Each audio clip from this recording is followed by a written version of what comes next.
Greetings, this is the Grumpy Old Slan, and today we're going to be looking at the March 1925 issue of Weird Tales. On the cover we see some guy, clearly kind of an explorer, aiming his rifle at what almost looks like a monkey. I assume it's a person holding a spear. The face is weird though. Standing next to him is what might be a cave woman, complete with Louise Brooks' haircut. We always give our current haircuts to whatever cave people we have in movies and illustrations, so I guess this is no different back in 1925. Let's get into the issue. We get the table of contents as usual, where we will find 24 stories listed, including a couple of serials, one ending and another one starting. And the first story is part 1 of The Last of the Teeheemen. This is one of those Lost World type adventures. There was a previous serial that ended a couple of issues ago called The Valley of the Teeheemen. And now 5 years later, those adventurers are going back, mostly because somebody has contacted them because his daughter has disappeared in that area and he wants to find her. They will enter the valley. Things have drastically changed since the friendly locals have been invaded by strange dog-faced people who have claws instead of fingers. We will see what happens in the next issue, but so far it's like the previous serial in that series. I quite enjoyed it. This is the second series with that setting. You do have to wonder how many settings are we unaware of. Unlike, for example, Barsoom or Hyperborea, we just have forgotten about. For some reason or another, they weren't as memorable. Next is The Better Choice by C.M. Eddy Jr., who had done a couple of paleo fantasies before and some ghost stories. This is about a scientist who believes he has found a way to come back from death, to resurrect himself. And as he starts his experiment, someone or something has a discussion with him, someone who leads souls to where they're supposed to go afterwards, and who shows him what would happen if things were different. Then the scientist will make his choice as to whether or not to actually return back to life. This was an interesting one, clearly a descendant of Dickens' Christmas Carol and other similar stories. Next is The Composite Brain by Robert Carr, which I did not enjoy as much as the first two. In it, a mad scientist, he clearly has gone mad, and so has his student who assists him, manages to create living protoplasm and starts to graft pieces of other animals, including a pair of human arms from somebody they actually ran over with their car, and they decided this was a great opportunity, which tells you what their ethics are like. They've created this terrible monster. The tale then ends with this mad scientist trying to take his revenge on some professor he feels has wronged him. Except we have no idea what the motivation is, except him stating that he has been wronged. We don't see this. This was a bit of a disappointing tale, though the chimera that he's created, if you were to think about it, it is horrifying, but it doesn't come across that way. The Iron Lady in the Crypt by Zeke Lake. In this one, somebody is trying to bribe the caretaker in a museum to get one of their exhibits, namely an Iron Maiden, and we'll get a complete demonstration of how the device works, more complete than he expected, as the caretaker wants to take his revenge for past wrong. The tale is a little bit spoiled by the tagline above the title, but it was still quite well written. It's followed by The Death Bottle by Volney G. Mathison, a young man who's estranged from his father. Upon hearing that the father wants to change the inheritance, will poison his father. His guilty feelings won't leave him alone until he will confess to everything and be hanged. The one person who can attest that his father died of natural causes and not poisoning, unfortunately arrives too late. A fairly standard story. The characters in this are quite well developed. Next we have Adventures of an Astral by Gordon Philip England. In this one, a man who enjoys astralizing, as they call it, leaving his body. I don't quite get into these stories of people leaving their bodies and then entering other bodies or doing all these kinds of things. The motivations of the main character, I just could not relate to them at all. I didn't really enjoy this one. Following which we have A Pair of Mummies by Carlos G. Stratton.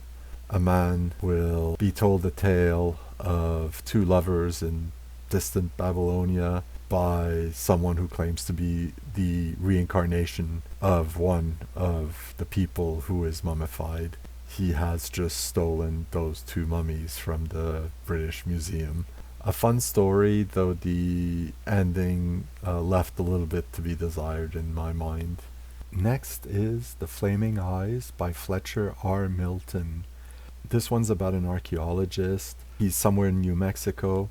He will find in a curio shop some strange incense, and when he burns it, he will find himself in another place, apparently, have some adventures, meet a girl, they fall in love, there's danger from those flaming eyes. It all gets resolved. Unfortunately, the resolution is one of those it was all a dream type things, except in this case they were hypnotized. The conclusion was kind of unsatisfying. It would have been much more interesting for it to be actually some real supernatural reason for him to find himself where he is. That said, I really enjoyed it. It's just the ending kind of let me down. It's followed by The House of Fear, Albert Seymour Graham. So this is about a man who inspects some sort of asylum. One of the inmates will approach him and saying, "It's me, don't you remember? We know each other," even though the man doesn't recognize him at all. He does, however, notice a birthmark that does look like the birthmark his acquaintance had. The investigator goes home and keeps wondering about this, and that's the end of the story. I can't remember the title, but this just feels like a retelling of a scene in another story. A little bit disappointing just because I kept thinking, that other story was interesting enough, and why are you just retelling it? Next is Servants of Satan by Seabury Quinn, and this is just a brief overview and anecdotes about the Salem witch hunts. Always well written. Seabury Quinn was good, but I would much rather see his fiction. Next is Bright Eyes of Adventure by Willis Knapp Jones, and this one's about a woman who is being courted by a very powerful man because of his position. However, even though she didn't love her husband, this man is responsible for her becoming a widow, so she will try to exact her vengeance. It's followed by The Burning Wrath of Allah by Edith Lyle Ragsdale, and in this one, an American and an Englishman are somewhere in the desert looking for a meteorite that folktales say fell there. A local chieftain doesn't want them to take this meteorite because it's considered to be sacred to his tribe, and the Burning Wrath of Allah is what they called the meteorite when it fell. So it's a standard adventure tale. They will, however, fail in their goal. The characterization started off quite well, but in the end, as the character we track, as his mind is unraveling, what we don't understand is why it starts to unravel when it does. Because the really truly horrifying thing, by the time they see it, he's already gone and already half insane, so it doesn't quite make sense that way.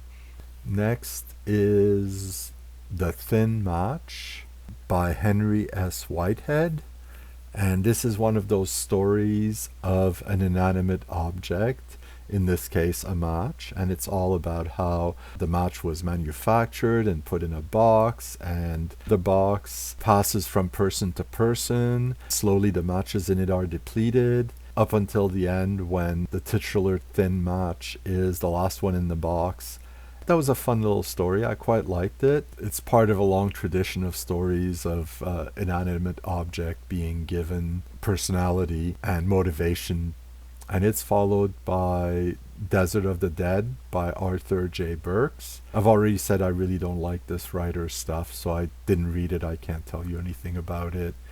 Then is The Last Cigarette by Greye Spina, which I've done a reading of. I'll put a link to it up in the corner. I quite enjoyed this tale. The main character is thoroughly unpleasant and gets his just reward as a consequence of his actions.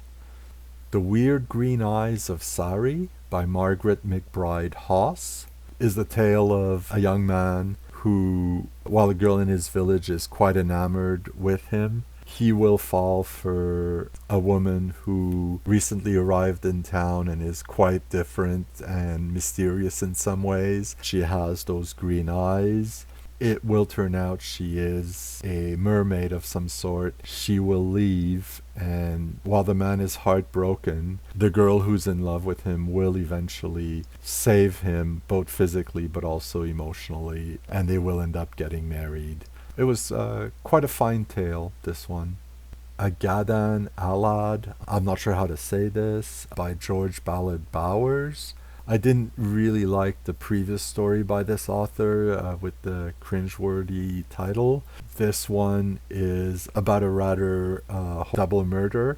This man kills two children. The police really can't find much, but one of the policemen knows that by looking for anyone who does this weird ceremony where people get rid of spirits they have wronged, using their knowledge of this tradition, the local sheriff will figure out who killed the boys and arrest him. Kind of a disappointing story overall. It doesn't quite make sense to me. It's followed by The Dreamer by Robert Lee Heiser. This is another one of those stories where somebody has adventures in dreams. However, there's some evidence that what he has dreamed actually happens. He will meet someone that he only saw in his dreams, and she seems to recognize him. The author manages to keep us in the dark about whether the dreams are real, whether it's the person dreaming is actually also the actor in the dreams, or he's just a witness of what someone else's actions are. Leaving us in the dark to a certain extent can be very interesting when well handled, like it was here. It's followed by Radio V-Rays by Jan Dirk. And in this one, two college kids who are very much into radios invent a new kind of radio using what they call V-Rays. And they will hear a transmission from outer space, except instead of communicating by voice or music, they hear the thoughts of these aliens, what they call radio telepathy, and then they feel the force of these aliens pull them off Earth. The conclusion is all about how they've disappeared. No one knows where they went. This is a really good example of early science fiction. There's a lot of space wasted explaining how the devices worked, more than we really want to read about. A well-written story would have probably condensed it. It's got all the hallmarks of early science fiction with a lot of expository text which could be skipped. Next, we have the third and final part of Wings of Power by Lady Anne Bonny. In here we get to the culmination of it. The plans of the evil professor are coming to fruition. However, the Dr. Oliver, the hero of the tale, is figuring things out, finds out where he is, some island in the West Indies, and goes there. Will find, of course, the girl he's in love with. He's figured out that she's been hypnotized by the powers of the strange mineral, the zodium, and its Z-rays. As they go to confront the professor, a hurricane hits the island. And through all this, of course, he manages to save the girl. The professor and his assistant both die as a consequence of the storm. And they conclude by saying they should publish all the information about Zodium and how you can use it to hypnotize people, because if you know about the hypnotism, then it can't affect you. And that's it. All's well that ends well. Like a lot of these stories, there's a lot of coincidences and things that fall into place for the heroes, but it was still an entertaining read overall. Perhaps not the greatest classic, it's not really remembered as far as I know, but it was certainly entertaining enough. And it's followed by Black Curtains by G. Frederick Montefiore. This one's about an artist looking for inspiration. At first we think it's something strange happens to him, might have been a daydream, but then we find evidence that it might not have been. It kind of feels at the end like one of those it was all a dream type endings. And then there's another twist where evidence of the murder he witnessed and was falsely accused of in his daydream is right there, where he finds the body behind the eponymous black curtains. This left me quite unsatisfied. The reversals of the situation are just not enough, or they're too hasty to really come as a shock. It is followed by The Band of Gold. This is the story of a woman who was quite beautiful in her youth and is still quite elegant. However, she sees her beauty being surpassed by younger girls. This comes to a head for her when a young army lieutenant, who was her fiancé, decides to elope with the maid instead. She will then leave for Europe somewhere, meet up with a surgeon, and when she comes back, she has the body of a young woman. Even her face, which doesn't seem quite as changed, still looks more young and fresh than before. The conclusion is left to the reader.